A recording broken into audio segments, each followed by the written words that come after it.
जय गुरु जी आंटी।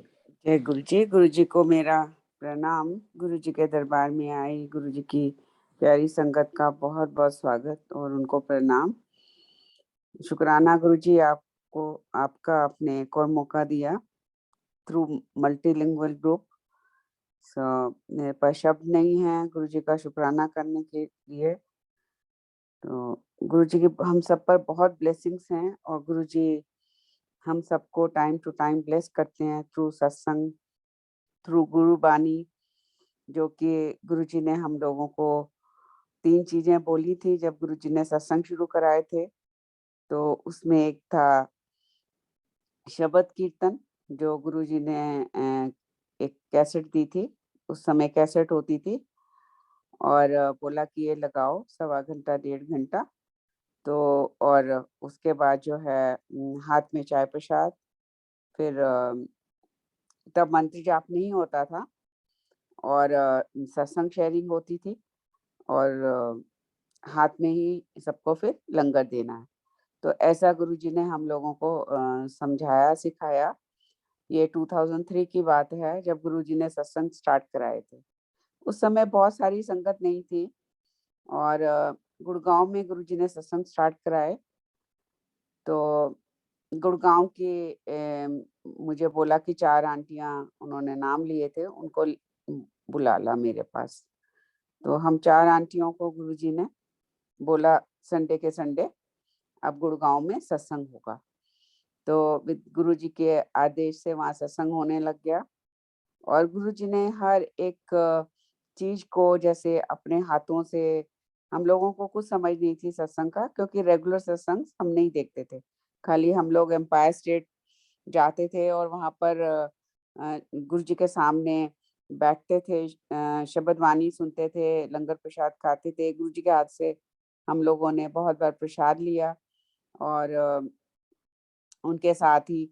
और जब गुरुजी ने हम सबको बोला कि बुलाकर कि सत्संग शुरू करने हैं, फिर संडे के संडे करने हैं, तो एक एक बार सबने ले लिया। फिर उसके बाद कोई लेने लगा, कोई नहीं लेने लगा, तो इस तरह से होने लग गया। 1-2 बार सबने कराया। फिर गुरुजी ने बोला, मुझे एक दिन बुलाया और बोला कि गुड़गांव में नई संगत जोड़ो। सो विद गुरुजी's ग्रेस, गुरुजी की मेहर से हम लोग, जब गुरुजी हमको प्रसाद अपने हाथ से देते थे तो हम लोग बाहर जाते थे, बाहर जाके प्रसाद को ग्रहण करते थे। तो वहाँ मैं लोगों को पूछने लग गई और इस तरह से गुरुजी ने संगत जुड़वाई। तो और गुरुजी ने एक एक स्टेप को समझाया। फिर गुरुजी ने कुछ टाइम बाद उसको फोर्टनाइटली कर दिया, फिर वंस अ मंथ होने लग गया। जब वंस अ मंथ होने लग गया तो काफी संगत जुड़ चुकी थी उस वक्त। तो गुरुजी ने बोला कि अगर नई संगत सत्संग लेती है तो वहां पर, नहीं तो भाटी आंटी के घर में हुआ करेगा। तो इस तरह से गुरुजी ने सत्संग स्टार्ट कराए। उसमें उन्होंने जो है गुरुबानी को बहुत इम्पोर्टेंस दी, शब्द वाणी को और सत्संग शेयरिंग को। गुरुजी ने बोला सत्संग करने वाले का भी कल्याण और सत्संग सुनने वाले का भी कल्याण।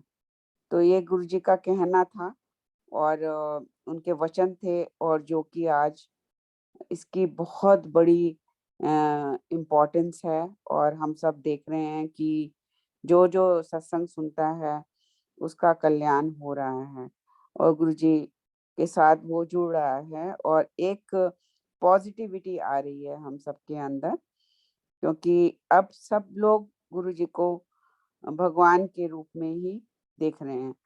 तो ये गुरुजी की बहुत बड़ी ब्लेसिंग्स हैं हम सब पर कि हम उनकी शरण में हैं, क्योंकि दुखों का अंत नहीं है। सबकी लाइफ में प्रॉब्लम्स हैं, हर कदम पे प्रॉब्लम है, बट गुरुजी का साथ होता है तो वो प्रॉब्लम कहाँ निकल जाती है हम लोगों को पता भी नहीं चलता। सो आज गुरुजी ने मुझे मौका दिया है सत्संग शेयर का। तो 6 दिन बाद बैसाखी है, तो बैसाखी से कुछ रिलेटेड गुरुजी के वक्त के सत्संग हैं जो मैं गुरुजी बुलवाएंगे। तो उसमें से गुरुजी ने बोला एक बैसाखी पे, 2006 की बात है, और गुरुजी ने बोला कि आंटी अपने लोगों ਨੂੰ ਕਹਿ ਦੇ जो भी जान पहचान दे लोगों ਨੂੰ जो भी मंगणगे ਉਹਨਾਂ ਨੂੰ मिलेगा इस विसाखी ते।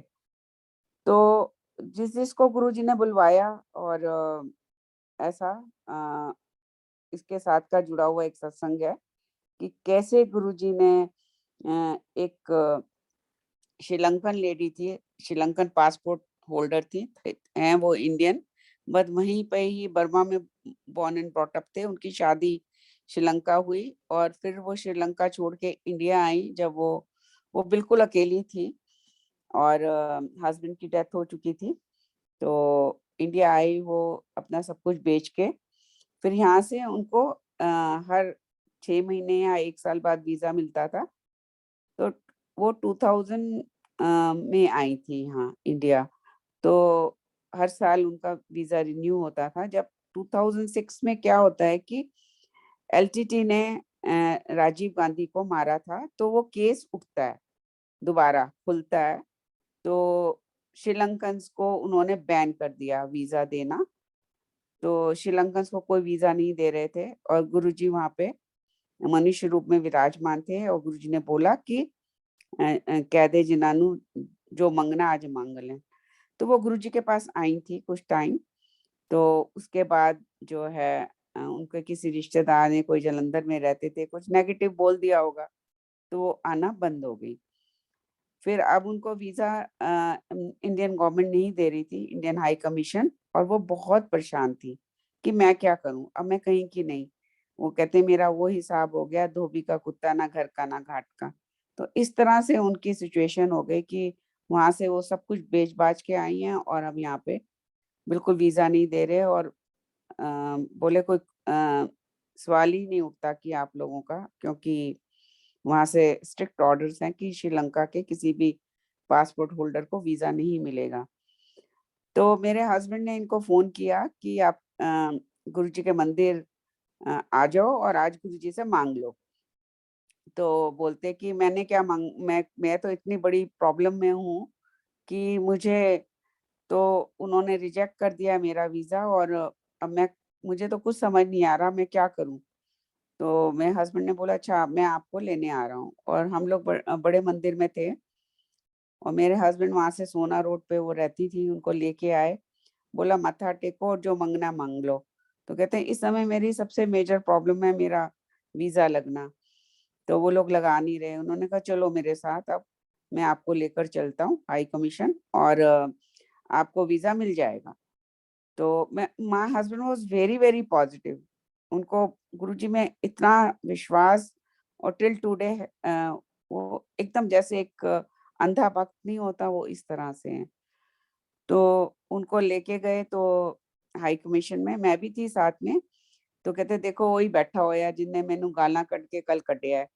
तो कहता मेरा पासपोर्ट चुक के सुट दिता ते अज भी वही बैठा है, तो वो की करेगा, देगा ही नहीं मैनू। तो मेरे हस्बैंड कहने लगे अच्छा मैं अंदर जाता हूँ, मुझे पासपोर्ट दो। तो कहते हैं और गालां कटेगा तुहानू कि तू वीजा लैन आया, तेरा वीजा है। तो कहते मैं नाल चलनी आ। जब वो साथ गए तो मेरे हस्बैंड ने बात की कि ऐसे ऐसे भाई उनको प्रॉब्लम है, आप वीजा क्यों नहीं दे रहे। तो बोले कि कहता है कि दिखाओ पासपोर्ट।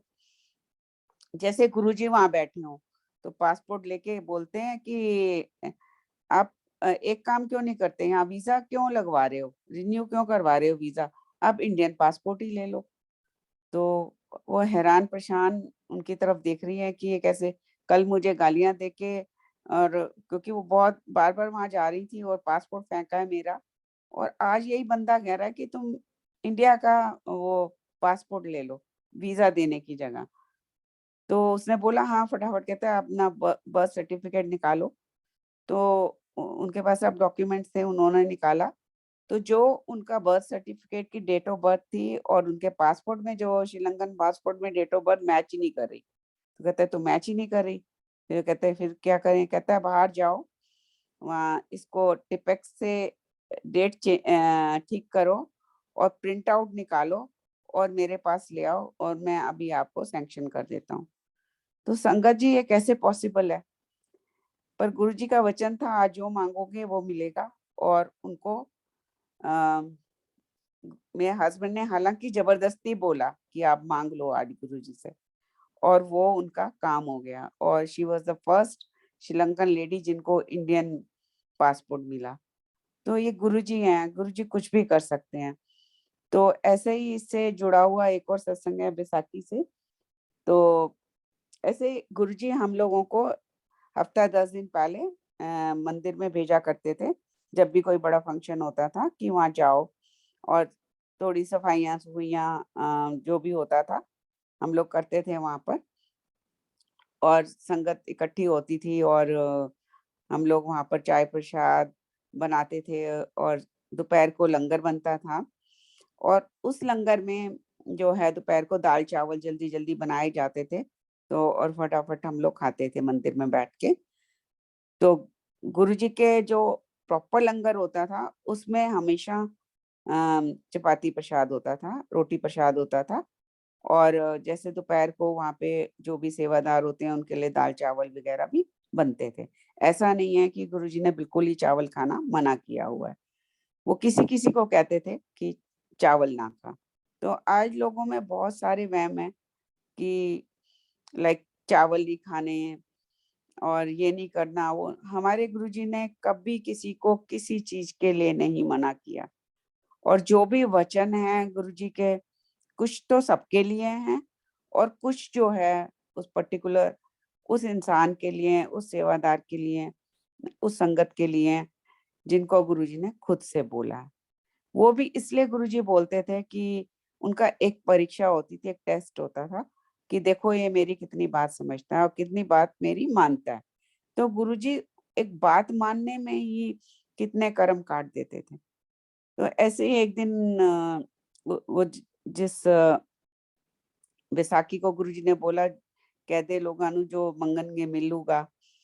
तो हम लोग बड़े जो मेन दरबार के आगे है जगह, तो उसको साफ कर रहे थे।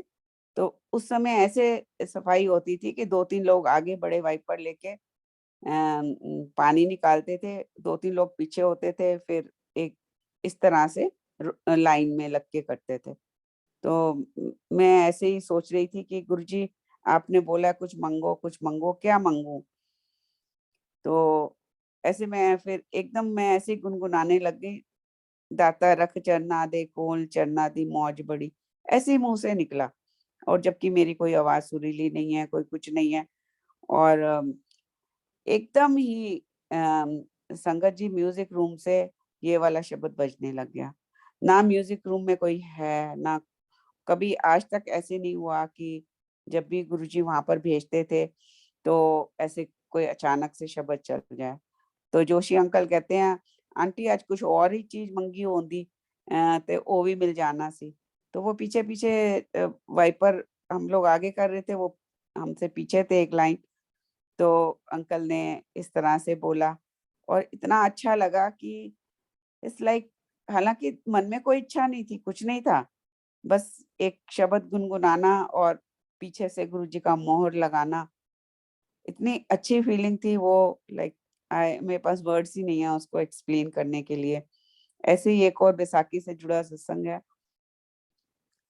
जैसे कि गुरुजी हम लोगों को कुछ कुछ संगत को बोलते थे कि हुन जाके उत्थे सफाइयां सुफाइयां देखो एंड ऑल। तो उस बैसाखी पे मेरे को एक बैसाखी पे मेरे गुरुजी ने बहुत बड़ी सर्जरी करवाई थी और 2.5 किलो का ट्यूमर निकलवाया था शिवरात्रि के टाइम। और कुछ दिन बाद ही बैसाखी थी। तो मेरी बेटी कहने लगी कि मम्मा आपको तो अभी इस बार गुरुजी ने बोला नहीं क्योंकि आपकी तबीयत ठीक नहीं है। तो ऐसा करते हैं, मैं और पापा चलते हैं, आप साथ में चलो। तो आपको आदेश है वहाँ पे करने का, आप कर नहीं सकते तो आपकी जगह हम लोग चलते हैं। तो मैं चल तो पड़ी उसके साथ उसके कहने से। और जब हम मंदिर में आते हैं वो 1 दिन पहले है बैसाखी से शाम को। तो नहीं तो उस समय मेला लगा होता है वहाँ पर, लाइक डेकोरेशन शुरू हो जाती है और सेवा बहुत बहुत सारे सेवादार होते हैं। जैसे ही मंदिर में हम लोग अंदर आते हैं और कोई है ही नहीं। तो मेरी बेटी कहती है, मम्मा यहाँ तो कोई भी नहीं है आज, ऐसे कैसे पॉसिबल है? मैंने कहा नहीं, पॉसिबल बिल्कुल भी नहीं है। बेटा हो सकता है चाय का टाइम है शाम का और सब इकट्ठे मिलके वहां पर चाय प्रसाद ले रहे होंगे। पीछे की तरफ जहाँ किचन है उधर बैठकर सब लोग चाय प्रसाद लिया करते थे। तो मैंने कहा कहती अच्छा मम्मा आप जो यहाँ बैठो। उसने मुझे जो दरबार मेन दरबार के बाहर बन्नी बनी हुई है दोनों साइड, तो क्योंकि मैं नीचे नहीं बैठ सकती थी और मैं बड़ी मुश्किल से ही चल के आई थी, तो उसने मुझे वहां बिठाया, आप यहाँ बैठो और मैं और पापा पीछे जाकर देखते हैं कि वहां पर संगत है कि नहीं, नहीं तो हम कुछ देख लेते हैं काम वाम। तो मुझे बिठा के और वो चली गई और मैं मन में बस सोच रही हूँ, ऐसे मैं आंख बंद करती हूँ कि गुरुजी ये तो 2.5-3 घंटे पहले से निकलेगी नहीं और गुरुजी मेरी हालात इतने ठीक नहीं है कि मैं ऐसे बैठ सकूं बिना किसी रीजन के, और हालत भी मेरी ठीक नहीं है और मैं बैठ भी नहीं पा रही, और काश आप आ जाते मुझे दर्शन देते तो मेरा वक्त ही निकल जाता। एंड संगत जी, आप विश्वास नहीं करोगे ये वाली बात कि एकदम मेरी मेरी बेटी बोलती है मम्मा गुरुजी। तो मेरे को लगा शायद मेरी इमेजिनेशन है, कोई मुझे आवाज सुनाई दी है। तो मैं अपनी आंख बंद करके गुरुजी को याद कर रही हूँ और इतने में मेरी बेटी जोर से मेरे कंधे हिलाती है, मम्मा गुरुजी खड़े हैं सामने आपके। संगत जी ये कोई इमेजिनेशन नहीं है, ये कोई आवाज नहीं है, ये साक्षात गुरुजी वहां खड़े हैं। साक्षात गुरुजी, जब गुरुजी मनुष्य रूप में थे और वो वहां खड़े हैं। और गुरुजी जब भी मंदिर आते थे, एक बहुत उनकी कार का सायरन बजता था, बड़ा गेट खुलता था, क्योंकि बड़ा गेट हमेशा बंद रहता था, छोटा गेट से ही हम लोग एंट्री लेते थे, और जब गुरुजी आते थे और बड़े फंक्शनों में ही वो गेट खुलता था। तो गुरुजी कैसे आ गए सामने, इतना सा याद करने पे गुरुजी वहां खड़े हैं, ये कैसे पॉसिबल है। तो गुरुजी ने फिर मुझे बोला कि देख, मैं ना इत्थे उनके ना पिलर पे एक वाइट इटालियन मार्बल लगे हुए थे। तो गुरुजी ने बोला पत्थर मैनू बहुत पसंद है और मेरा मन है कि मैं ਏਦਾਂ ਦਾ पत्थर पूरे मंदिर विच लगवावां। ਇਹ ठंडक ਹੁੰਦੀ है ਇਹਦੇ ਵਿੱਚ, ਇਹ बड़ा ठंडा ਹੁੰਦਾ है पत्थर। तो गुरुजी ने वो पूरे 2.5-3 घंटे जो मैंने सोचा, गुरुजी साथ बैठे रहे, गुरुजी बातें करते रहे, गुरुजी ब्लेसिंग्स देते रहे, और हमको लाइफ में क्या चाहिए। तो ये गुरुजी की हम सब पर इतनी ब्लेसिंग्स हैं कि गुरुजी क्या नहीं कर सकते। और गुरुजी ने लाइक एक भक्त की एक आवाज पर गुरुजी सामने प्रकट हो गए जब गुरुजी मनुष्य रूप में थे। ऐसा जो है, इट्स लाइक मेरे पास वर्ड्स ही नहीं है कि वो कैसे पॉसिबल है। तो हम लोग बहुत ब्लेस्ड हैं, हम गुरुजी के साथ हैं और गुरुजी की शरण में हैं। देखो दुख तो आने जाने हैं, वो आएंगे भी और जाएंगे भी, और हर एक का गुरुजी ने एक टाइम फिक्स किया हुआ है कब उनको कैसे कल्याण करना है और उसको किस तरह से उसके कर्म को काटना है। और गुरुजी के साथ जब हम उनके चरणों में जुड़े होते हैं तो वो कर्म बहुत ही आसानी से कट जाते हैं। ऐसा गुरुजी के साथ की जर्नी यही कहती है। और जैसे एक शब्द चल रहा था आज, अपने रंग सबको रंग ले करके रच दे। तो गुरुजी ने हमारी लाइफ में करके दिखाया। हालांकि मुझे 7 साल लगे गुरुजी के पास आने में, और ना मेरा कभी किसी मंदिर मस्जिद गुरुद्वारे में कोई विश्वास था कि मुझे वहां जाना है। हाँ, जाती मैं जरूर थी अपने हस्बैंड के साथ, पर ऐसा नहीं था कि यहाँ इनको पूजने से, इनको कुछ करने से कुछ इच्छा पूरी होएगी, कुछ ऐसा। और ऐसी जरूरत भी नहीं थी और विश्वास भी नहीं था। तो ये गुरुजी की ही लीला थी। और टिल टुडे मेरी लाइफ में कोई पूजा नहीं है, कोई भक्ति नहीं है, कोई पंडित नहीं है, कोई पुजारी नहीं है और कोई जोशी नहीं है। बस गुरुजी हैं, गुरुजी मुझे मिले, वही मेरी लाइफ का वहीं से चैप्टर शुरू हुआ और उन्हीं के साथ ही चैप्टर खत्म होगा। और ये गुरुजी की मेरे पे बहुत बड़ी ब्लेसिंग है। और जब गुरुजी मनुष्य रूप छोड़ गए तब भी गुरुजी ने नहीं भटकने दिया। तो सब लोग बहुत ही उस वक़्त का जो समय था, जब गुरुजी मनुष्य रूप छोड़ गए थे, तो संगत बहुत ही उथल-पुथल हो गई थी कि हम यहाँ कहाँ हैं? हम क्यों खड़े हैं यहाँ पर? और गुरुजी तो चले गए अर्ली 50s में, तो अब हमारा क्या होगा? इस तरह के काफ़ी क्वेश्चन्स थे। तो किसी ने बोला कि द्वारका में कोई हैं गोविंदी करके और वहाँ पे गुरुजी हैं, और सारी संगत वहाँ भागने लग गई। तो एम्पायर स्टेट तो उस वक़्त बंद ही हो गया था, काफ़ी टाइम बाद फिर वो खुला, साल बाद आई थिंक। फिर बड़ा मंदिर खुल गया, बड़े मंदिर में हम लोग जाते थे, और बहुत संगत वहाँ पे यही बोलती थी कि तुमको वहाँ जाना चाहिए। तो एक दिन मुझे किसी संगत ने बोला, मैं जो कॉफ़ी टेबल से किचन का जो रास्ता है वहाँ जा रही थी। गुरुजी ने एक बार हम मेरे को बोला था कि अ, तुम्हें मेरे दर्शन जो है चंद्रमा में होंगे, और सूरज में भी तू देखना चाहे तो तू मुझे देख सकती है। तो इस तरह से गुरुजी ने बोला था। तो एक आंटी आती है मेरे पास, बोली कि भाटिया आंटी कि आप यहाँ क्यों खड़े हो इस मंदिर में? तो आपका जो है वहाँ पे गुरुजी हैं फलानी जगह द्वारका में, तो आपको वहाँ जाना चाहिए। आपके प्रॉब्लम का सॉल्यूशन वहाँ है। तो मैंने आंटी की तरफ देखा, मैंने उनको बोला, मैंने कहा आंटी ऐसी मेरे पास ना कोई प्रॉब्लम है और ना उसका मुझे सॉल्यूशन कोई और निकाल कर देगा, और मैं ऊपर ऐसे मुँह करती हूँ तो ऊपर चंद्रमा है, उसमें गुरुजी हैं, और मैंने कहा मेरी जो प्रॉब्लम है भी, तो उसका समाधान जो है ये गुरुजी के पास है और किसी के पास नहीं है। ये गुरुजी की बहुत बड़ी ब्लेसिंग्स थी कि गुरुजी ने मुझे इधर से उधर नहीं होने दिया और अपने साथ ही जोड़े रखा। मेरे को, मेरे हस्बैंड को, मेरे भाई को, हम लोग कहीं नहीं, कितना भी लोगों ने बुलाया, गुरुजी ने टस से मस नहीं होने दिया। तो ये उनका बहुत बड़ा हम सब पे कृपा रही, और गुरुजी ने अपने साथ जोड़े रखा। तो गुरुजी तो साक्षात ईश्वर हैं, और हम उनकी शरण में हैं, और गुरुजी ने हमको जो है वहमों से निकाला है। हालाँकि मेरी लाइफ में तो वहम थे भी नहीं बहुत ज़्यादा एज़ सच।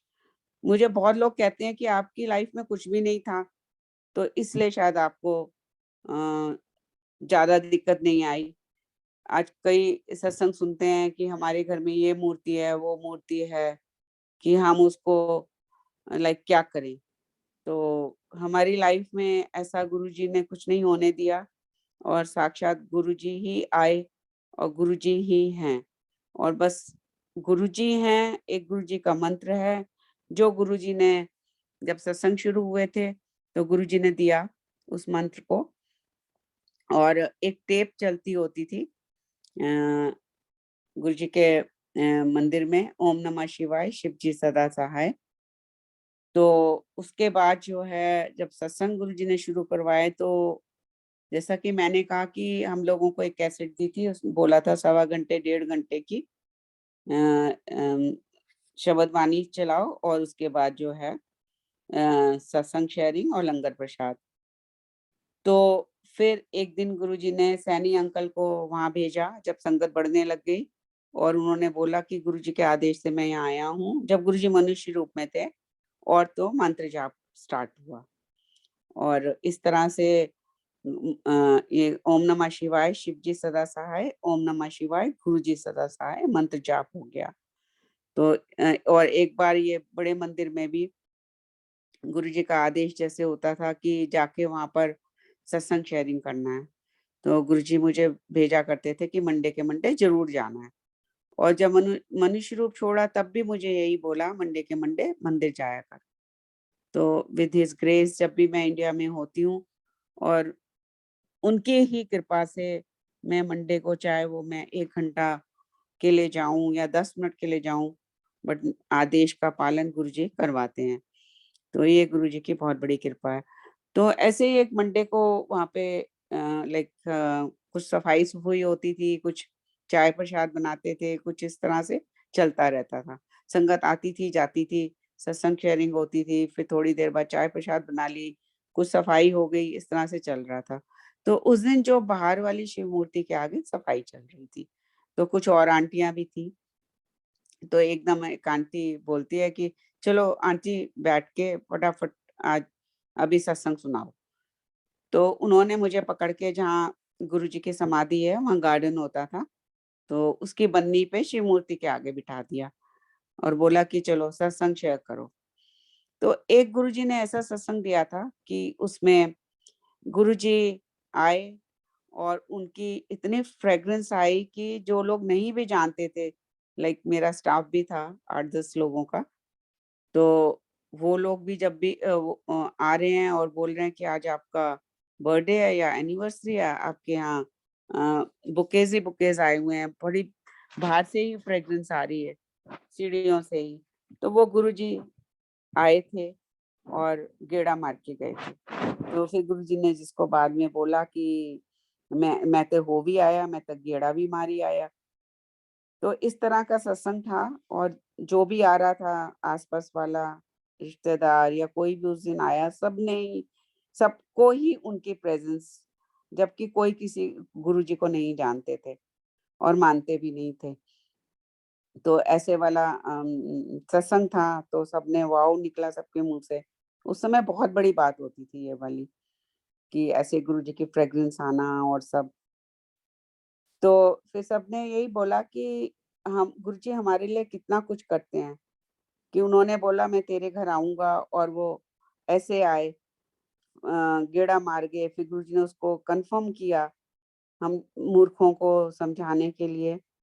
तो सबने बोला कि हम गुरुजी के लिए क्या करते हैं, और वाकई में हम गुरुजी के लिए तो कुछ भी नहीं करते, हमारी औकात भी नहीं है।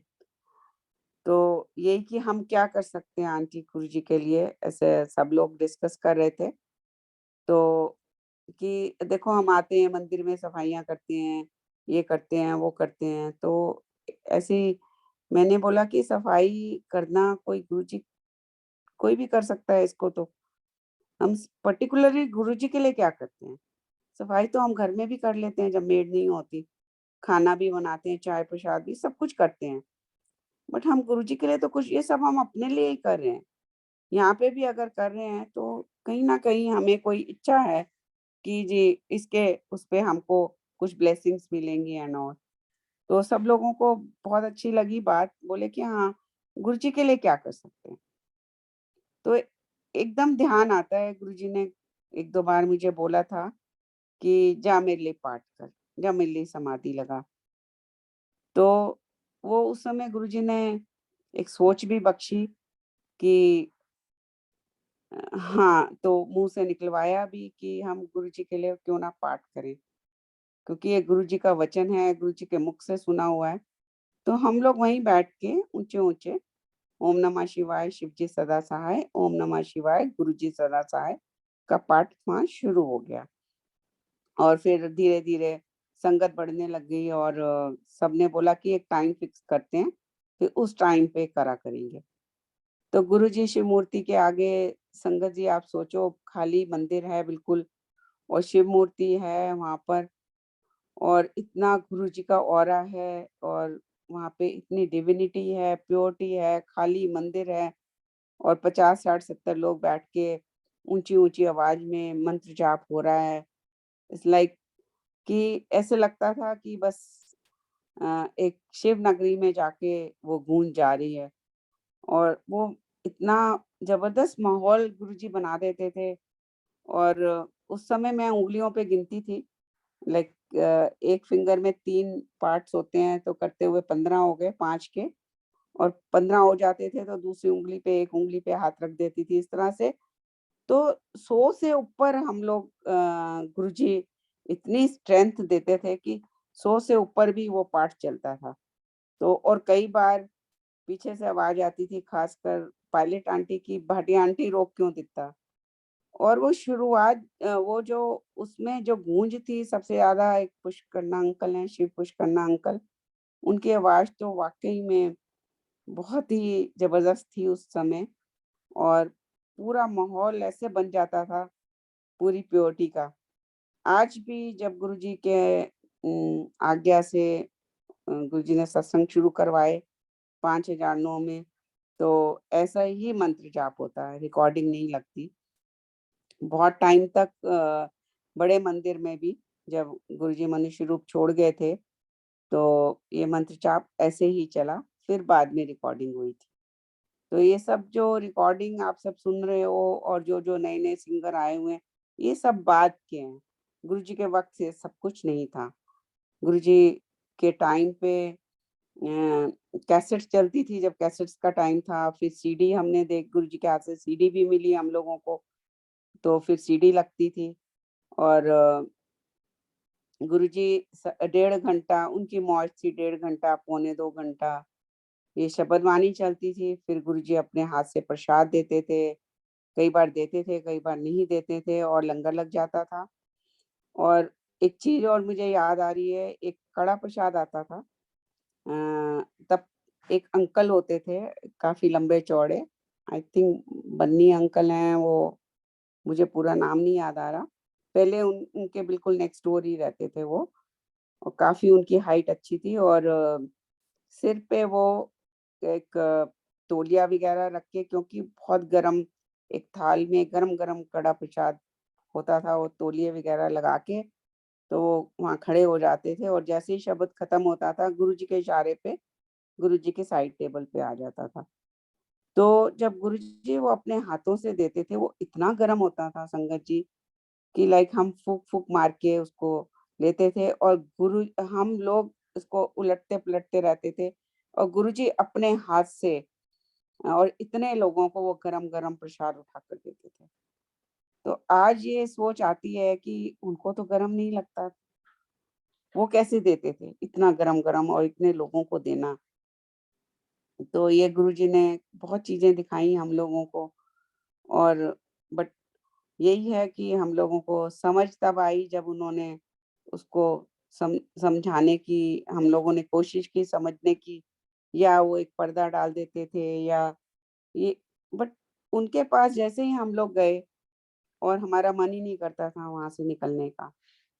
हालाँकि मैं किसी रिलीजन में नहीं थी, कोई मुझे लेना-देना नहीं था किसी भी चीज़ से, बट गुरुजी के पास जाके ऐसे होता था, मेरी ऑटोमैटिकली आँखें बंद हो जानी और गुरुजी की तरफ देखना, अगर आँख खुली है तो बस गुरुजी को ही देखती रहती थी। और क्या था वो, क्या अट्रैक्शन था, क्या मैग्नेट था, मुझे नहीं मालूम, बट शाम होते ही बस सब काम-वाम छोड़ के हम लोग वहीं भागते थे और गुरुजी को सब पता था हम कैसे आ रहे हैं, हमारे क्या भाव हैं और किस तरह से हम निकलते हैं घर से। तो एक दिन गुरुजी कहते हैं कि ये दोनों मेरे बगैर रह नहीं सकते। 6:30 बजते हैं दोनों, भाटिया आंटी अग्गे-अग्गे और अंकल पीछे-पीछे बूहे ते खिड़कियाँ बंद करना आंदा है। तो मेरे हस्बैंड को थोड़ा फ़ोबिया भी है कि अच्छे से दरवाजे, खिड़कियाँ लॉक होनी चाहिए और गुरुजी की ब्लेसिंग से घर में बहुत सारे दरवाजे और खिड़कियाँ भी थी उस, और अब तो मैं धीरे-धीरे सब कम करती जा रही हूँ, उनको बंद सील करवाती जा रही हूँ। तो गुरुजी हमारे एक-एक एक्शन को जानते थे। ही न्यू एवरीथिंग और अब हम सबके बारे में वो जानते हैं, क्योंकि वो तो भगवान हैं, ईश्वर हैं, ईश्वर इस धरती पर आए और हम सबके दुखों को उन्होंने हरा, अपने ऊपर लिया और रात को कई बार गुरुजी ने मुझे मौका दिया और मैंने वो चीज़ फ़ील भी करी कि आज गुरुजी ने बहुत लोगों का कल्याण किया है। और गुरुजी ने बताया भी एक दिन, ऐसे ही गुरुजी सिंहासन पर बैठे थे और एक शब्द आता है, सतगुरु प्यारा मेरे नाल है करके। तो गुरुजी सिंहासन से नीचे आए और ऐसे ही पास में बैठ गए। फिर थोड़ी देर बाद उन्होंने मेरे लैप पे अपना सिर रख दिया और बोला कि आंटी मेरे प्रेशर पॉइंट्स दबा दे और फेशियल कर दे मेरा। तो संगत जी लाइक गुरुजी ने एक शब्द बोला, एक सेंटेंस बोला कि आज मैं बहुत थक गया हूँ। तो संगत जी हमारी लाइफ में ये सब कुछ नहीं था, तो मुझे थोड़ा डर भी लगा और मेरे मन में एक नेगेटिव थॉट भी आया कि अगर लाइक बैठे तो आप सिंहासन पे हो और थक कैसे गए हो? और मैं सोच रही हूँ और उसी समय गुरुजी बोलते हैं, आंटी आज मैं इत्थे बैठे बैठे 64 लाख लोगों का कल्याण किया। तो वो 64 लाख लोग इस दुनिया के ही थे, वो हम में से ही थे। और जो गुरुजी वहां सिंहासन पे बैठे हुए कल्याण कुछ घंटों में कर रहे थे। और वैसे भी गुरुजी जब सिंहासन पर आकर बैठते थे और इतने लोगों को ब्लेस कर रहे होते थे, इतने घंटे वो बैठे हुए हैं वहां पे, कोई एक दिन तो बैठ के दिखा दे। और डेली उनकी यही रूटीन होती थी। वो आए थे इस दुनिया में लोगों का कष्ट हरने, लोगों की बीमारियां दूर करने। इतने प्योर गुरुजी भगवान रूप इस धरती पर आए। और आज भी जो गुरुजी बोल गए कि आने वाले टाइम में देखी जाइयो नज़ारे, और वो हम नज़ारे देख रहे हैं, गुरुजी दिखा रहे हैं। शुक्राना गुरुजी, थैंक यू सो मच गुरुजी। मेरे पास वर्ड्स नहीं है कि मैं आपका कैसे शुक्राना करूं। मेरा रोम रोम आपकी ब्लेसिंग से कर्जदार है। और मुझे जय गुरुजी। संगत जी जय गुरुजी। जय Guruji aunty. Thank you so much for the beautiful सत्संग आज आपने शेयर करे। Thank you very much. संगत जी विल प्ले द शुक्राना भजन एंड देन